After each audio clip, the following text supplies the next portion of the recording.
Passage. When you think of rites of passage, you might think of an ancient ritual in Brazil where a boy turns a man if they put their hand into a glove of bullet ants, and every ant, apparently, every bite feels like it's like a bullet hitting you, and when you take your hand out, it actually can get worse, and it throbs, and it gets really big, and apparently not once is enough. They have to put their hand in for 10 minutes, and usually it takes 20 times for them to do it before they actually don't cry. Sounds pretty sad, doesn't it? I'm not sure if we're talking about that kind of rite of passage, but you know that there are so many other cultures that have such rich rites of passage that we know nothing about. Probably the closest we know within the richness of our country is the Aboriginal walkabout. As a boy becomes a man, as they go into the wilderness for a time on their own. The sad thing is, when I think about what is the classic Australian cultural rite of passage, I have to say it's probably turning 18, getting absolutely smashed and waking up in your own vomit the next morning. And if you think that wasn't bad enough, you go to schoolies, or I've heard it's called levers here, although that's actually, we've got no alcohol, so that's all very interesting, but we've got schoolies is huge over the other side of Australia, and you get to do it for 5 or 6 days. Why is it that that is one of the things that is just so celebrated as Australians? We are culturally poor. We've got rites of passage that are just are not celebrated, and it's so sad that is how we are known actually throughout the world as very good drinkers.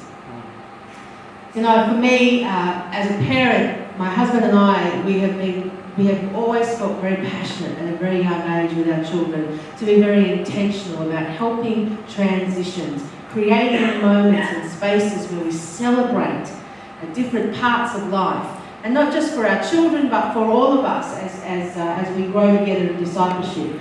We went for a 10-day actually walking through where Jesus walked in Israel, and our children wanted to be baptised in the Jordan River, and we baptised them, which has and will continue to be one of the very high points in our life as we walk that together as a family.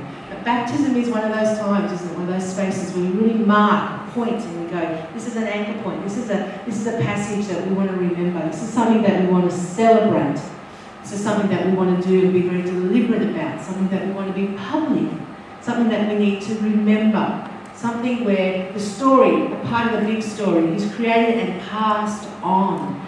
Now, those kind of rituals we don't do well, and we can if we are more intentional, because if you start to think about them, there are some great ones other than baptism as we spiritually journey together. For our children in particular, we decided that we got this idea from America that when they turn 13, it's 12 to 13, is also an age where it's a hard transition, and so we wanted to make this a real celebratory time. So we decided to make it the year of empowerment. So for our children, we asked them to think of, and this is Sam's book that I created from this moment, we asked them to think of some people in their lives, older spiritual people, that they would like to spend some time with and to learn from. And so they did. They chose the men. For Sam, he chose men, and for Georgia, she chose women. And so I wrote them a letter and spoke to them about, would they be willing over this year to spend a morning or a day with our son, and one, for two reasons. Two, to take them to do something that you like to do, share a bit of who you are. And for two, to take some time to share about what God has taught you on your journey. And so all of them accepted gladly, which was a real blessing. And each of them made plans. Oh, it's okay, as long as it wasn't rites of passage. Each of them makes plans to take Sam to whatever it was they chose. They all chose different things. I asked them to take pictures along the way, so I got to scrap that memory, and Sam has this as a memory. And so they did that over the year. I asked them at the end of the year then, could they think of one or two sentences, that's something that they saw in Sam. And I asked Sam to think about what he learned from those men. So one afternoon at the very end of the year, I invited them all over for a barbecue at our house. The women and the children stayed in the house, and the men went up on the mountain, because we live under a mountain, And I took Sam up to the mountain.